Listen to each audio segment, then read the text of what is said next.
My name is Andre, and this is Jeff, and Hi. we've been friends for about 22 years on and off, and Yeah. we've, our connective thread as friends have always been Star Trek on right. every different level. Now, obviously YouTube has no shortage of Star Trek themed commentary videos, and you could say the internet was kind of started on Star Trek based forums probably, so there's something really new about this concept, but I thought we had a unique perspective because when we first met each other back in the 90s, the discussion forums had to be a little more rigidly arranged, so we just kind of talked about it, visiting each other. And now, we can actually do this a little more publicly and bring those ideas to you. And each time we do this, we're going to be each contributing a concept and then talking to each other about it.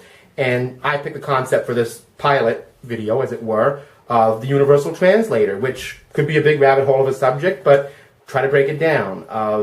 The Universal Translator was part of the technology from the first Enterprise to really go out there and meet alien worlds. NX-01, it was part of that original, but it was a rudimentary version of it. Mm-hmm. And their communications officer, Hoshi Sato, perfected the lingua code translation matrix. And this had to do with special talents she had, which you were just talking to me about, right? Yeah. She had some really, uncanny skills as just a human being, being able to understand languages by hearing it. And what better person to have with you and your crew if you're going to be meeting alien races, and to have somebody that could do that and have that translator working in concert with her. So, yeah. So we had that in the mid 22nd century, and when they first introduced it in the finale of the show, which, the end of Enterprise is, shall we say, very controversial, but they did introduce it as a device that clipped onto their communicator, if I recall. Yeah, it was something like that. I think I can't really pick out a scene or the name of the episode it was in. I watched Enterprise a little bit, but I don't know the names of the episodes as well as some others do. It was the finale, I thought, wasn't it? It might have been, but like you said, the finale, I guess we were supposed to assume that was sort of like a holodeck kind of thing. Yeah, that playing, so that was a messy situation. Details might have been skewed in there. Yeah, and of course, I wanted to give a shout out to two inspirations to our videos. The gentlemen who do the TrekYards site. I was watching a video the other day. They did a video on Star Trek mistakes where they brought out that they tried to insert Riker into a scene in that particular finale that he was already in. So you actually had two Rikers in the scene. Yeah. So it's interesting they do that, but that's a whole other subject off topic.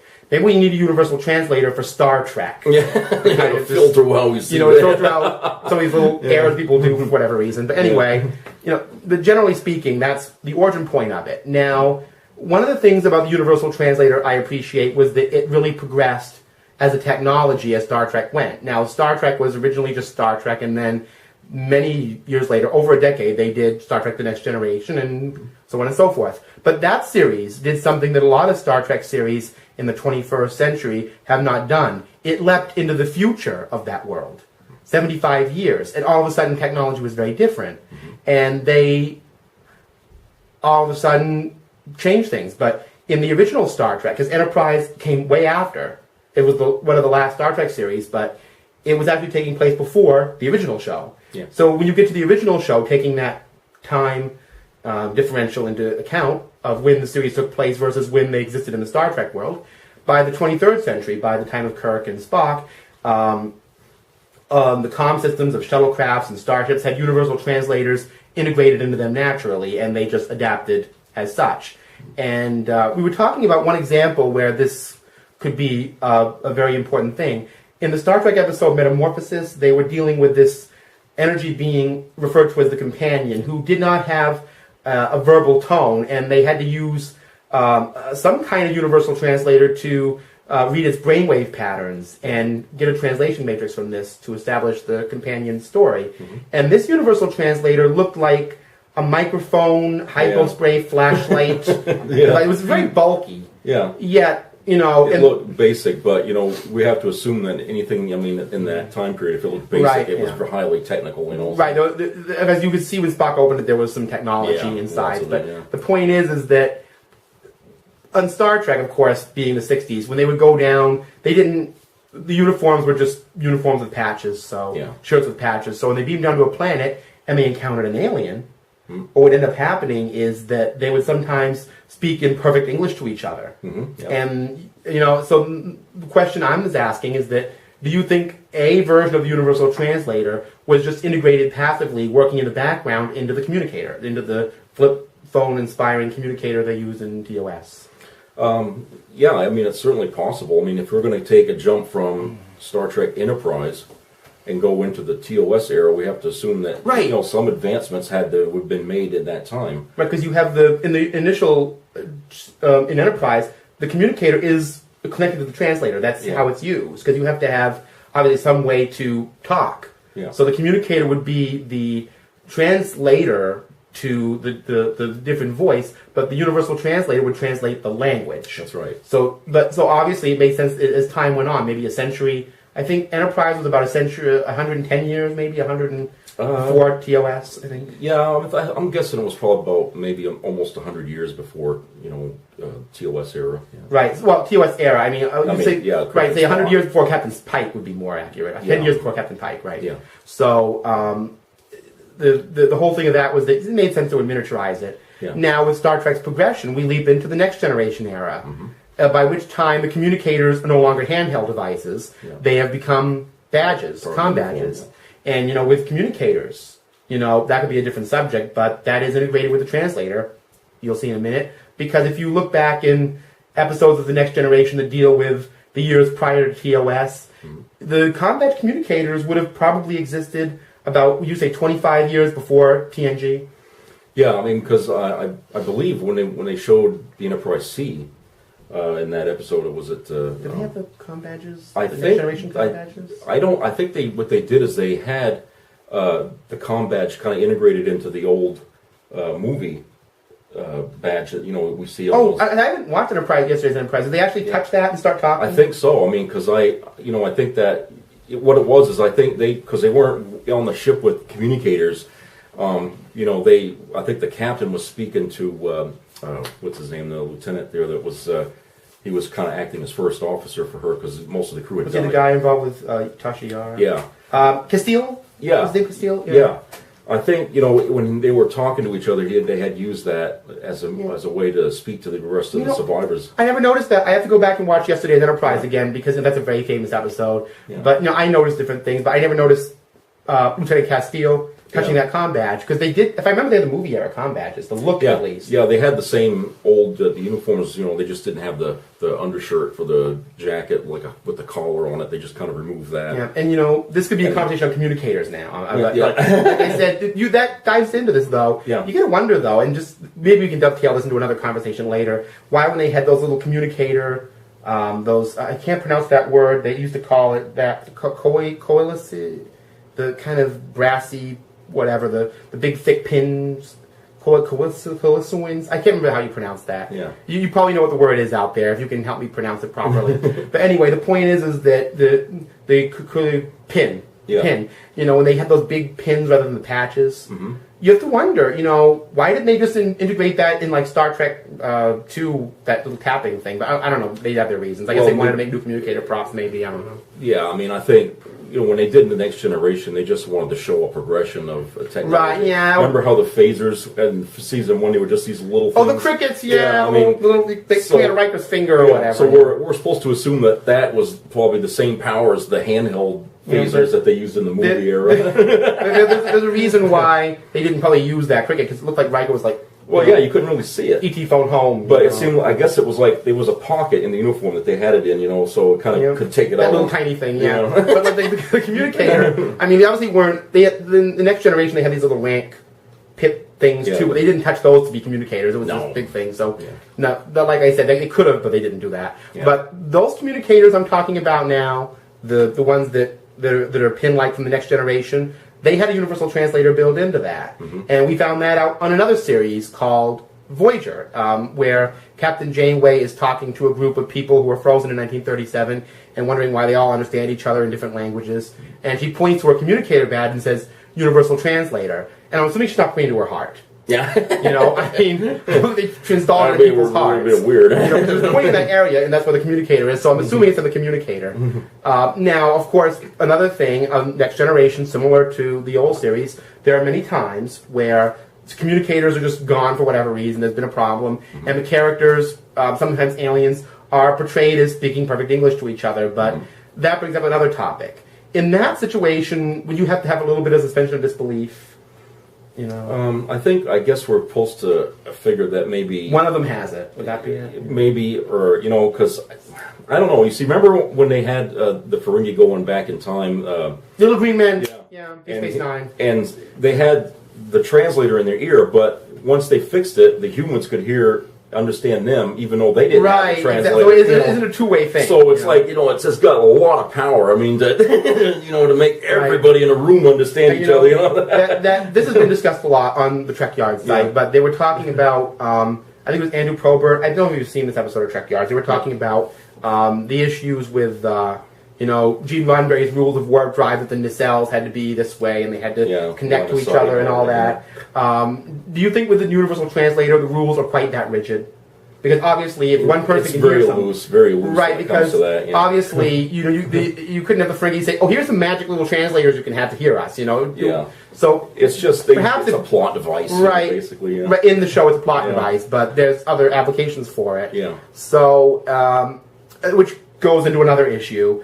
Obviously, on the TV screen, when you see people speaking English or aliens, their mouths are moving in sequence with English. Yeah. It isn't like a Godzilla movie where they're dubbing. Yeah. Which is very costly and very intensive that way. So they probably do want to add that issue of ventriloquist puppet voices. Yeah, they're just hoping that you'll use your imagination as trekkers, to be able to, say, okay, they're maybe their mouths are moving, but we have to imagine that they're saying things and it's coming out differently. And like I said, I don't think anybody's watching Star Trek reading lips. If they are hearing impaired, they're probably watching closed caption. Yeah. So it's not like they're watching, their lips are moving. So you may not even notice it. Yeah. But I've heard that mentioned about the Universal Translator. Yeah. Now, one issue is that they mentioned the Universal Translator, that big device we talked about, could read brainwaves. Mm-hmm. Do you think that there are applications in the Next Generation Era one where that can do the same thing, all integrated? Yeah, I mean, if they have the technology to make it small enough to be almost unseen in the comm badge when you take it apart, I would think that they would probably have some other way of having to translate other people's languages. Just by having it like what the Ferengi did with their version of the translator, having it inside somehow and hearing it, and maybe they have that too. So. It's just a guess, but I'm just thinking that maybe there's some similarities there. I'm thinking that, and sometimes, I don't know why this came up in my head, but when you were talking about miniaturizing technology, I have this idea that there was an episode of Voyager where the holographic doctor is writing about the issue of holographic rights, and he's using all these weird metaphors, and he carries around a mobile emitter. Yeah, a little backpack. It's like he's going hiking out the woods or something. And the whole joke of it is the mobile emitter is a little thing that clips on the uniform. Yeah. And in the situation, it's this gigantic thing. Yeah. And even in the show, B'Elanna Torres references, what's with that? It's carrying on a shuttlecraft. And I was wondering, obviously if they could read brainwaves, I can't see them picking up some giant backpack thing. This giant thing on our back. That probably would have been more appropriate for like Enterprise. Right. The translator being something they'd wear on their back, and it's okay. Let's pull out this microphone and speak. Right. Exactly. And even though Enterprise they complained about it not being canon, or not being right for canon, I'm glad they at least made the Universal Translator in that series look sensible. Yeah. They didn't, like you said, they didn't have this giant, look like one of those radiation MacGyver counters. Yeah. Like, I gotta get this thing on to talk to you. It wouldn't work. So, like I said, now we gotta wonder if maybe 30 years before that, if that was not the case. We're going even closer to our timeline. I don't know if you've seen the episode Terra Nova. Yeah. You gotta wonder if Terra Nova had rudimentary things like that. Like these big bulky things in case they encountered an alien. You got to wonder about that era. Yeah, their technology would have to be even older. Because they were, 30 years before that? Yeah. So they were the first ones, really, to venture out. And they were colonists. Yeah. Right. There was this multi-generational ship that could be deconstructed, and they were coming back, and it was a total adventure. So if they had any translators, I could see it being like a millimeter backpack. Yeah, thing. they'd have like a whole console on the bridge just for that language. That's it, you know. I think, but, like I said, Star Trek, that's one thing where the Universal Translator gets it very right. They use technology in a way that goes with the times. Now, personally, I would not want to see a series that took place in the 26th century where the communicators are in the rank pit. That would just be a little weird. But, I mean, of course, the communicators, they might just integrate more stuff into it. And, one thing we were talking about a little earlier about the Universal Translator was the issue of the novelization of Star Trek The Motion Picture, which I have not read all the way through, by the way, which is why Jeff had to tell me this. It's the pocketbooks edition.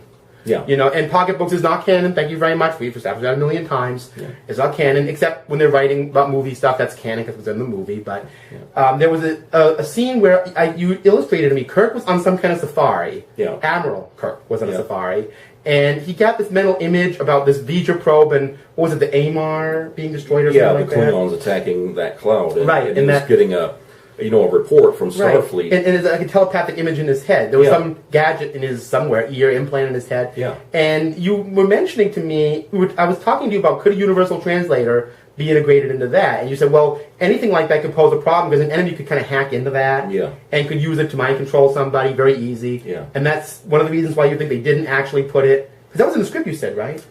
I don't know if it was actually in the script. It was in the novel. But they did take the idea and they put it on the screen, because when the movie actually starts, after the music is done, they start right off with the Klingons attacking the probe, the V'ger probe.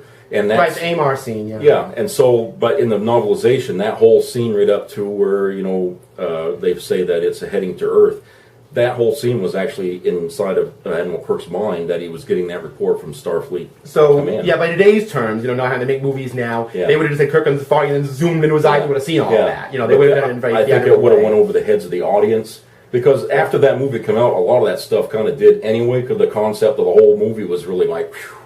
But if they'd have added that in there, made it like, it would be very meta. Let's see Admiral Kirk, and we zoom in, and all of a sudden he's like zoning out, and then you see this whole scene, and it'd be like people in the audience would be like, huh? Because it was like the first time that. And it's like in '79 too. And in '79, you wanted your movies very linear. Yeah. So you did, like now, it's very, it's very cool to kind of do meta stuff. Yeah. So I mean, if you watch the J.J. Abrams movies, which I'm not gonna. That's a rabbit hole that goes another rabbit hole. I'm not gonna get into that. That's so well covered. But the thing with J.J. Abrams is that they do a lot of meta stuff. Yeah. If you go to Facebook, YouTube, and you'll find a video where they tell you how many lens flares are used in both movies. It's pretty high. Yeah. Anyway, so the point is that not JJ. No. Anyway, the point is that with the Universal Translator, it progresses, and I'm going to add a little segment into this now, which I want to do a lot of discussing on because I feel is very important.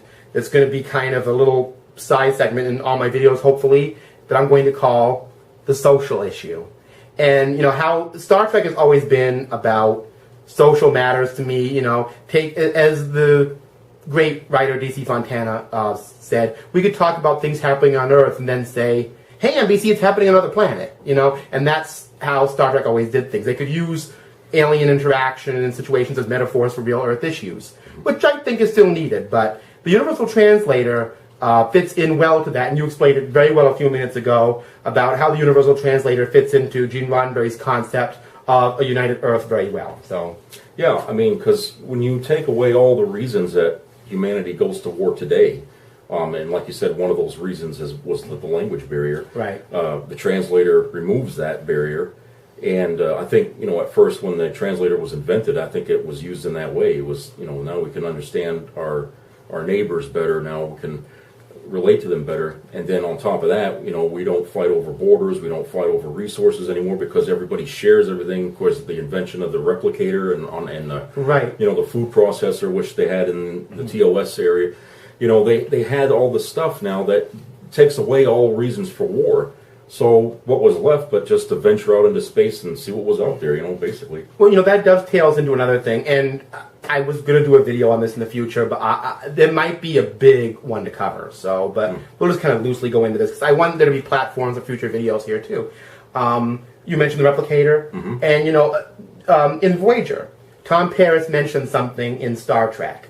I forget what the reference was. They were in the conference room talking about something or other, And yes, they were talking about something they call Fort Knox, somewhere in the show. And he mentioned, when people didn't know what Fort Knox was, that it was once a place where they held gold, but he mentioned that something occurred called the New World Economy, and money went the way of the dinosaur, and then that was the end of that conversation. They turned it into a museum or something like that. Yeah. And a word I've heard to describe that very often these days would be Star Trek in general, which you've hinted at being what is known as a post-scarcity world.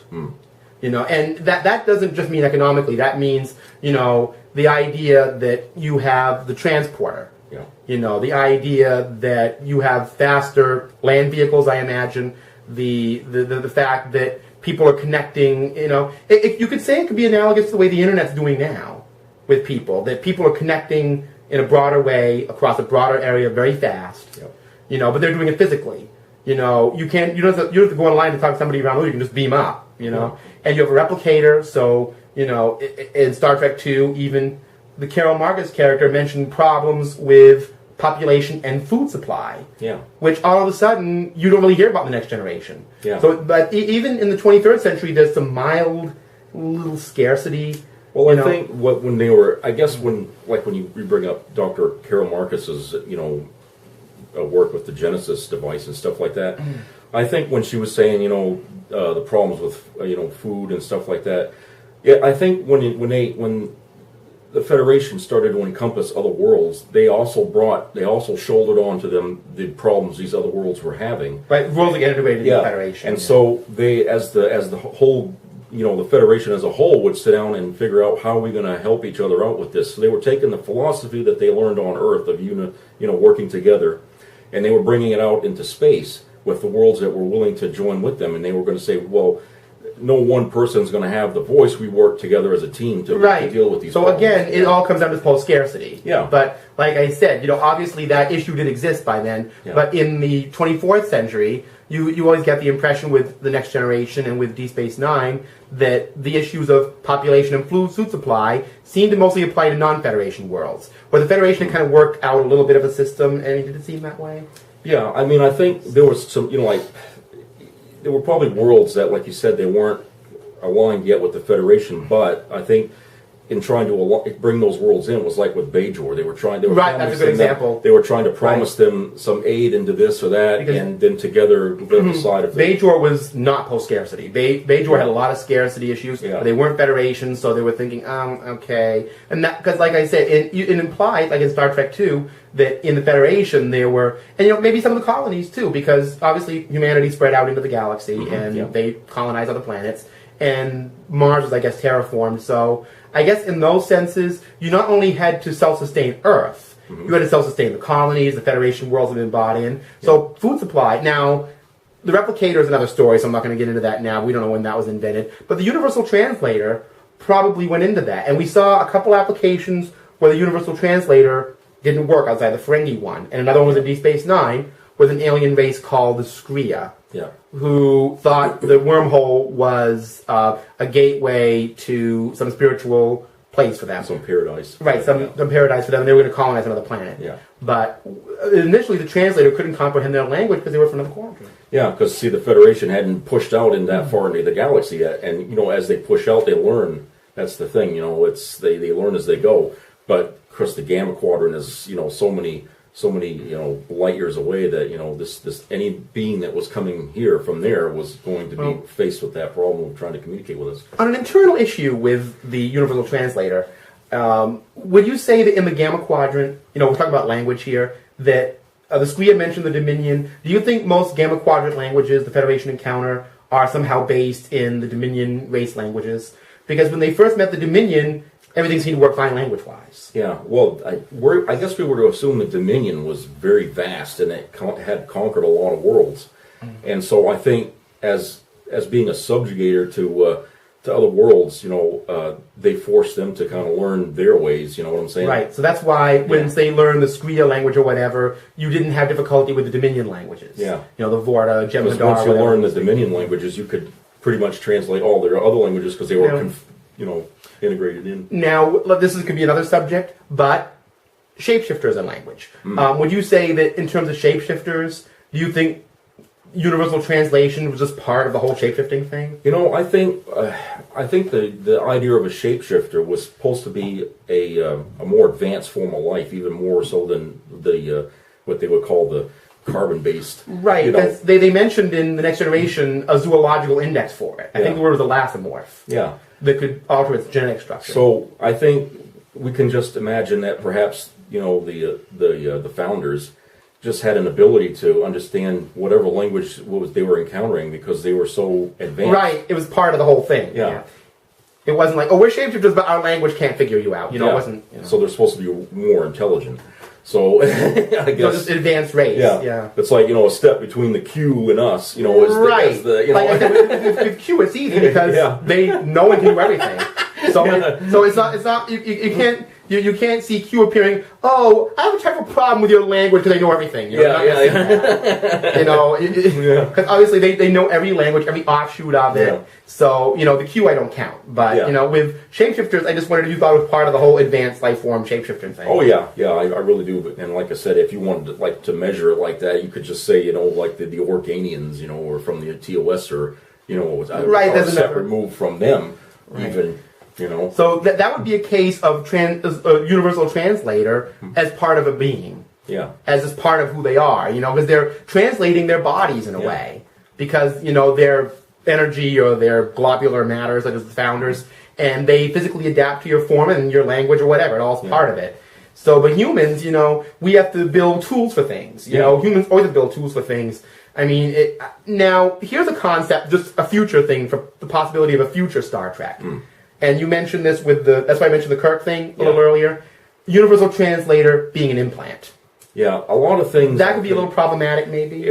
For people that aren't willing to go there, I think it would be. But you have to understand, if you take a step ahead from the 24th century and you go into the 25th, let's say the end of the 25th century, which would be 100 years later after Picard and all that. Right. You're going to have to take some of these things that we saw on that even a step further, where a lot of things are going to be part of our body, basically. Right. having a tricorder that really it's probably going to be like a heads-up display inside your eye, where you're seeing the stuff as you're going. Or even better, like you open up your hand, there's some little thing and boink, it comes out, or something like that. Yeah, I mean, and plus you have to also take today's idea of technology, where you have the internet.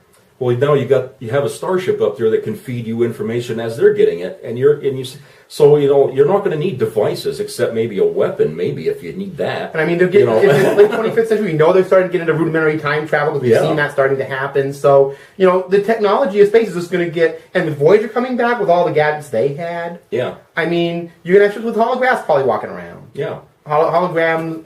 We had a holographic doctor in the late 24th century on Voyager. Now, I think they actually said it right out, and it makes perfect sense. I don't think it needs to be discussed per se. The translator is built into that. Yeah. Because it's a computer program, so that's obvious. I mean, it would have been stupid if they didn't, but because why do you say a computer program? Now, it's a large matrix, so I imagine that the translator might malfunction easier on the Doctor. Yeah. But it's probably going to still be there because that's the program, and like with any algorithm today, you build things in. Yeah, and I would think since he got that the mobile emitter, the real one, not that backpack. The backpack. Since he got that mobile emitter, that sort of changed the future in a way, because they were given advanced technology to make that. So now we can say that holographic technology is going to make a huge leap from that, just using that as the basis for more holograms with... That could lead into something I promise I won't mention, so I won't. But anyway, I mean, because like I said, I don't want to use the J word, but you all know what I'm talking about. Yeah. That pretty much concludes our conversation. The little edit you just saw there is because the battery ran out and we had to remake this ending. But, again, the Universal Translator goes in very well with Gene Roddenberry and Star Trek's conversation about the Vulcan Edict. Infinite diversity and infinite combinations, and the post-scarcity world of Star Trek, and it ties right in with the very theme of Prime universe Star Trek, and so we'll see you next time with a new idea. Hope you enjoyed it. All right.